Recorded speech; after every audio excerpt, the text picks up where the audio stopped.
Ce contenu vous est présenté par les partenaires de Terry Savelle Foy. Maintenant, imaginez, c'est le réveillon du Nouvel An de l'année prochaine. Vous portez votre petit chapeau, vous avez la musique en fond sonore. Mais avant de souffler dans les sifflets et de faire la bise à quelqu'un de spécial, imaginez.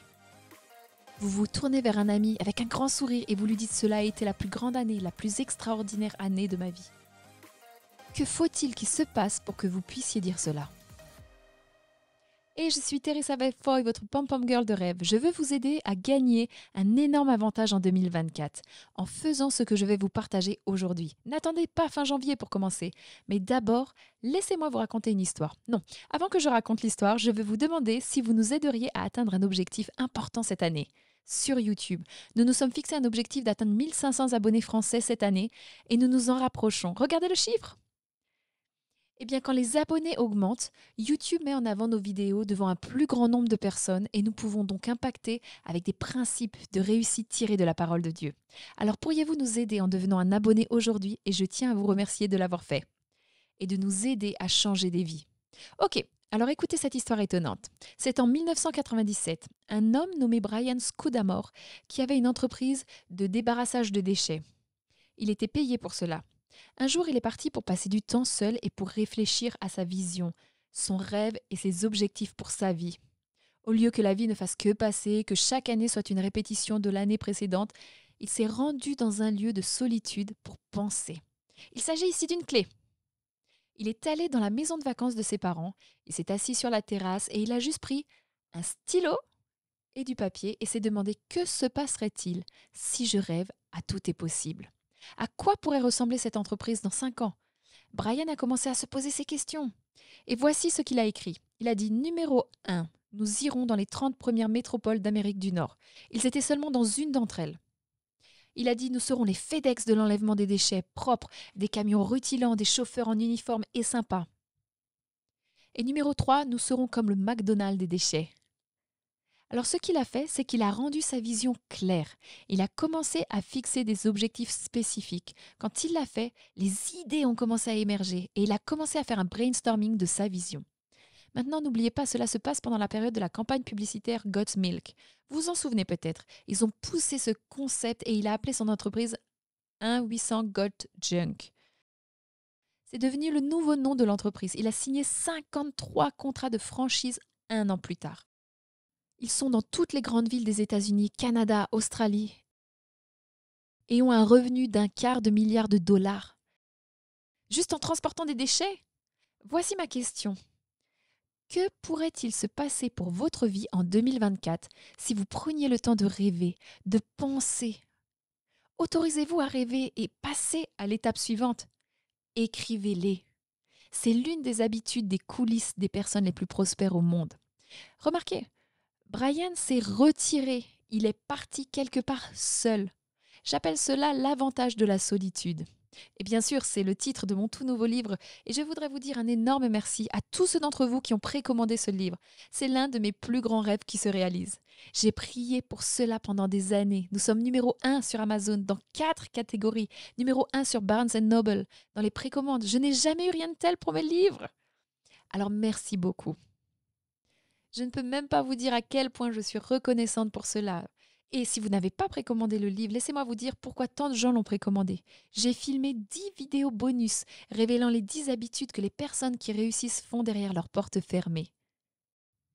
Nous parlons d'une de ces habitudes aujourd'hui, mais quand vous précommandez le livre, aujourd'hui vous aurez instantanément accès aux vidéos bonus où je partage chaque habitude pour vous aider à vous lancer dans l'aventure pour 2024. Tout ce que vous avez à faire, c'est cliquer sur le bouton dans la description pour commander votre copie et obtenir les 10 vidéos bonus gratuites. Et vous obtenez également 2 chapitres gratuits instantanément. J'espère que c'est une bénédiction pour vous. Et je vais faire quelque chose d'extra spécial, juste pour vous remercier d'avoir fait de ce livre un best-seller. Je suis en train de rêver. Je suis la pom-pom girl des rêves, mais c'est juste choquant pour moi. Alors pour en revenir à notre sujet. J'ai toujours apprécié rencontrer les gens lors des conférences, entendre leurs histoires. Je suis connue pour être la dernière personne qui s'en va dans la salle. Parce que je suis un aimant pour écouter les rêves qui sont dans le cœur des gens.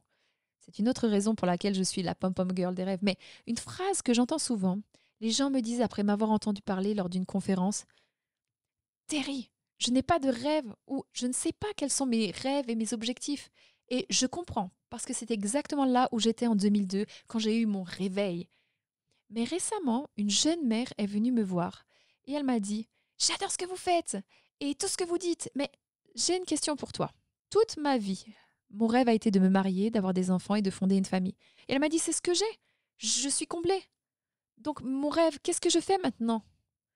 Je n'ai aucun objectif. J'ai dit: Réfléchissons. Comment est ta situation financière? As-tu une vie sans dette? Elle a dit: Oh non, mes finances sont dans un bazar complet. Je lui ai dit: Eh bien, voici un objectif. En fait, plusieurs, mais commençons par un. J'ai dit: D'abord, additionne toutes tes dettes. Tu as besoin de savoir où tu en es financièrement. J'ai dit: Fixe-toi l'objectif de rembourser la dette la plus petite et le plus tôt possible. Détermine une date pour cela. Par exemple, paye ta facture de 2 800 € d'ici le 31 juillet. Ensuite, je lui ai demandé: As-tu de l'épargne? Elle a dit: Nous n'avons aucun argent de côté. J'ai dit: Eh bien, voilà un deuxième objectif. Écrit: économiser 1 000 €. J'ai dit: En fait, d'après Dave Ramsey, cela devrait être l'objectif numéro 1.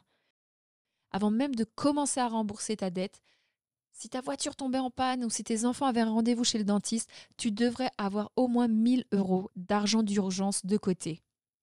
Je lui ai dit: Commençons par l'objectif d'épargner le plus rapidement possible 1 000 €. Fais un vide-grenier, vends des choses en ligne, garde peut-être d'autres enfants, fais des ménages, fais quelque chose. Puis je lui ai demandé: Qu'en est-il de ta santé, ta forme physique? Es-tu là où tu veux être? Physiquement, elle a dit: Non, j'ai pris tellement de poids depuis que j'ai eu mes enfants. J'adorerais perdre du poids. Je lui ai dit: Voici ton objectif numéro 3. Peser un certain poids d'ici le 30 avril. Peu importe, choisis la date. Puis je lui ai dit: Concernant ton développement personnel, quels sont tes buts? Elle a répondu: Mais qu'est-ce que c'est que ça? Je lui ai dit: Tu m'as dit qu'être parent est ta plus grande ambition, avoir une famille forte et en bonne santé. Alors que fais-tu pour grandir et t'épanouir dans la parentalité? D'être un leader dans ta famille. Je l'ai encouragée à se fixer des objectifs de lecture dans les domaines où elle a le plus besoin d'amélioration. Je lui ai conseillé de trouver un livre sur les finances et de se fixer un objectif de le lire en janvier. Puis je l'ai encouragée à se fixer d'autres objectifs de développement personnel, comme s'inscrire dans un cours, peut-être le premier trimestre de l'année, assister à une conférence virtuelle, lire 6 à 12 livres cette année. Je lui ai même demandé l'état de sa maison. Elle m'a dit: C'est un bazar constant, comme une famille de 3 enfants qui courent et dévalent tout, constamment. Elle a même ajouté: C'est un peu stressant. J'ai dit: Bien voilà notre objectif. Nettoie une pièce aussi propre et organisée que possible et maintiens cette propreté tous les jours pendant 30 jours jusqu'à ce que cela devienne une routine. Elle a répondu: Ah, c'est tellement excitant, j'ai des objectifs. Vous voyez l'idée? Benjamin Mays dit: La tragédie de la vie ne réside pas dans le fait de ne pas atteindre son objectif. La tragédie réside dans le fait de ne pas avoir d'objectif à atteindre. Il y a une différence entre les rêves et les objectifs. Les objectifs sont simplement des rêves avec une date limite. Je dis toujours d'imaginer que c'est le réveillon du nouvel an de l'année prochaine. Vous portez votre chapeau de fête, vous avez la musique en fond sonore. Mais avant de souffler dans les sifflets, de faire la bise à quelqu'un de spécial, imaginez, vous vous tournez vers un ami avec un grand sourire et vous lui dites: Cela a été la plus grande année et la plus extraordinaire année de ma vie. Que faut-il qu'il se passe pour que vous puissiez dire cela? La réponse à cette question est de savoir comment vous déterminez vos objectifs. Il y a tant de choses que je voudrais encore dire à ce sujet. Bien sûr, j'ai dressé la liste des 7 meilleurs conseils que j'ai appris pour fixer des objectifs dans mon nouveau livre. Mais savez-vous que l'acte même de s'asseoir et de faire une liste d'objectifs que vous voulez accomplir au cours de cette nouvelle année, cela augmente votre tension artérielle et cela fait monter votre rythme cardiaque de la bonne façon. En fait, Michael Hyatt dit: Vous devenez éveillé, alerte, excité, vous vous sentez bien dans votre peau seulement quand vous travaillez pour réaliser quelque chose qui vous tient à cœur. N'attendez pas pour commencer à réfléchir à ce que vous voulez accomplir cette année. Commandez votre exemplaire de mon nouveau livre où je partage les 10 habitudes des coulisses des personnes qui réussissent dans le monde. L'une d'elles est de se fixer des objectifs. J'explique tout le processus dans le livre, mais n'oubliez pas, il s'agit d'une précommande. Il sortira au début de l'année. Vous n'avez pas besoin d'attendre pour apprendre ces habitudes. Obtenez-les. Il y a 10 vidéos bonus dès l'achat du livre en précommande. Et je partage les 10 habitudes et 2 chapitres gratuits. Merci de m'avoir aidé à faire de ce livre un best-seller. Alors cliquez sur le bouton dans les descriptions où vous pouvez aller dans votre librairie préférée en ligne pour précommander le livre. Merci d'avoir été avec moi aujourd'hui et je vous encourage à vivre vos rêves.